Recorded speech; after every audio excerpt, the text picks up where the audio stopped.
নমস্কার বন্ধুরা, কেমন আছেন? আশা করি সকলে ভালো আছেন। এই মুহূর্তের বিগ ব্রেকিং নিউজ আপনাদের সাথে শেয়ার করব।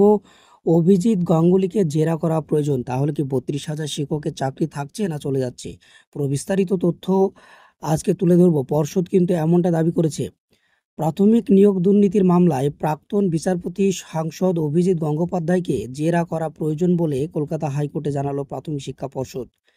রাজ্যের অ্যাডভোকেট জেনারেল কিশোর দত্ত বৃহস্পতিবার পর্ষদের হয়ে সওয়ালে বলেন, কেন মানিক ভট্টাচার্যকে জেল থেকে তলব করেছিলেন তৎকালীন বিচারপতি অভিজিৎ গাঙ্গুলি, সেটা জানা প্রয়োজন। শুনে বিচারপতি তপব্রত চক্রবর্তী ডিভিশন বেঞ্চে বলে, হয়তো সে সময় এমন উদ্বেগজনক পরিস্থিতি তৈরি হয়েছিল যে তাকে ডেকে পাঠাতে হয়েছিল, কিন্তু সেটা আইনি প্রক্রিয়া মেনে হয়নি। কোনো দুর্নীতি প্রমাণিত হয়নি বলে সওয়াল করে প্রাথমিক শিক্ষা পর্ষদ।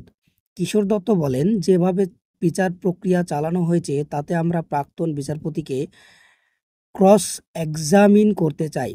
প্রাথমিকে ৩২,০০০ শিক্ষকের নিয়োগ বাতিল সংক্রান্ত মামলার সম্প্রতি শুনানি শুরু হয়েছে এই ডিভিশন বেঞ্চে। পর্ষদের মতে নিয়ম না মানলে সেটা দুর্নীতি নয়, দুর্নীতি বললেই তা প্রমাণ হয় না। সুতরাং